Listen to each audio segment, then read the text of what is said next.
The judge declares a mistrial in Karen Read's murder trial. A jury of 6 women and 6 men say they were deeply divided and simply could not agree on a verdict. Thanks for being with us tonight. I'm Lisa Hughes. And I'm David Wade. The other big headline here is that the DA's office says it will retry this case. The jurors spent 27 hours over 5 days considering the charges. The most serious, of course, second-degree murder. There was also a manslaughter while operating under the influence, and for that count, jurors could have picked 2 less serious charges, involuntary manslaughter or motor vehicle homicide. And the third count was leaving the scene of bodily injury or death. But again, they could not come to a unanimous decision. We have team coverage tonight. We begin with WBZ's Kristina Rex, who was in the courtroom for today's decision. Kristina? Yeah, David, so many weeks of this trial. That's part of what made it such an exceptional case. A nearly 10-week trial, 74 witnesses, over 600 pieces of evidence, all to end with no real closure for any participant in this case here. And you could really feel that heaviness in the room as the judge declared that mistrial. Your service is complete. I'm declaring a mistrial in this case. That statement from the judge bringing strong emotion from the mother of John O'Keefe. The O'Keefe family, as well as the Reeds, will have to sit through another trial after the 12-person jury of 6 men and 6 women was unable to reach a unanimous decision in this one. The deep division is not due to a lack of effort or diligence, but rather a sincere adherence to our individual principles and moral convictions. To continue to deliberate would be futile and only serve to force us to compromise these deeply held beliefs. The Norfolk County District Attorney's Office releasing this statement immediately after, saying, "We thank the O'Keefe family for their commitment and dedication to this long process. They maintained sight of the true core of this case to find justice for John O'Keefe," saying the Commonwealth intends to retry this case. The Commonwealth did their worst. Guess what? They failed. They failed miserably, and they'll continue to fail. 10 weeks and 74 witnesses and no closure for those involved. Karen Read and her lawyers hugged her family before they exited court, just briefly addressing reporters outside. I want to send a message to all of her supporters out there. Your support was invaluable. Touched, and we ask for your continued support. I'm not from Texas, like my colleague here. I'm a Boston kid, but I'll repeat what he said, which is, we ain't got no quit.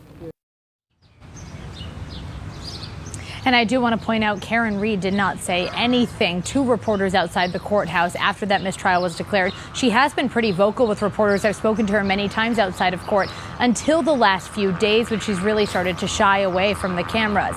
The O'Keefe family also left the court silently, not saying anything to any reporters outside of the courthouse. Now, here we are back to square one, July 22nd. There will be a status hearing back at this courthouse for this case all over again. Live in Dedham, Kristina Rex, WBZ News. All right, Kristina, thank you. You can tell quiet behind her right now. Of course, Reed supporters have been outside of that courtroom for weeks and weeks. Yeah, and today they cheered. They were all smiles as Reed walked out of the courtroom.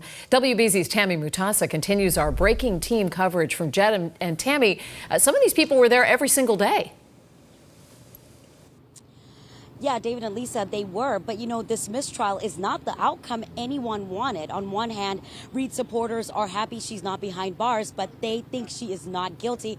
And on the other hand, supporters for Officer John O'Keefe say he still deserves real justice. Deeply divided in the courtroom, deeply divided on the street. Karen Read supporters erupting in cheers, then quickly dispersing after a mistrial was declared in her high-profile murder trial. We are not happy it's a mistrial. We wanted Karen Read to be declared not guilty. We know Karen Read is not guilty. A first grader will tell you that she's not guilty. The tension building for 5 days as the deadlocked jury could not overcome their impasse. Police barricading the front of the Norfolk County Superior Court as the news arrived. How do I feel? You know, I feel that there was significant evidence by the defense that showed that Karen Read did not kill John O'Keefe. Karen Read was framed, pure and simple. No justice, no peace.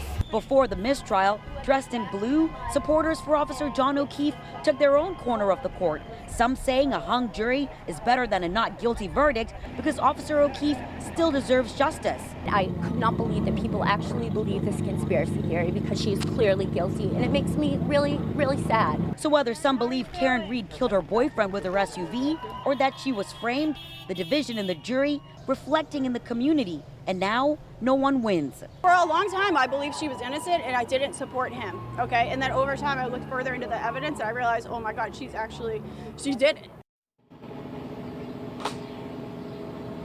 And again, both sides saying they'll be back here again when this entire process starts over. And it is hard to believe for some people that this process is starting all over again. But then again, it is also not. Live in Dedham, Tammy, Mutasa, WBZ News. All right, so everyone right now asking the question, what happens next? Yeah, let's bring in our chief investigator, Cheryl Fiandaca, who, oh, by the way, is also a lawyer. And Cheryl, the state says they'll retry the case, but it doesn't come without some challenges because, boy, there was some messy stuff here in what they were putting forward.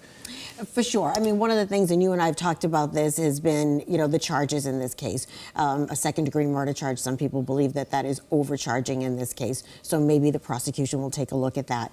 In addition, they have some concerns with their lead investigator in the case who has had some challenges to his credibility based on some text messaging and some relationships that he may have had with some of the witnesses involved. So conflicts of interest coming up, and he's also under investigation by his own department. So all concerns going forward for the prosecution. Okay, and then from the defense, we're seeing them right here with Karen Reed outside the courthouse. Could they choose to appeal altogether right now? Well, they can appeal. It's basically called a de novo appeal, and they can basically appeal the fact that to say to the appeals court, there's not a sufficient amount of evidence to convict her. You couldn't convince 12 people to convict her, so this case should be dismissed. As to whether or not that's successful, that'll be something that we'll wait to see. But the status hearing, as Kristina pointed out, is at the end of July. So we should have a better idea of what's going to happen with the case at that point. And then just quickly, anyone who thinks that this next trial is happening anytime soon, that's not the case. It doesn't look likely. I mean, you know, she's going to have to assemble a defense team. They'll have to retry this whole thing. And we don't know what the court's calendar is like. It's pretty full these days. Right. Cheryl Fiandaca, thank you, as always.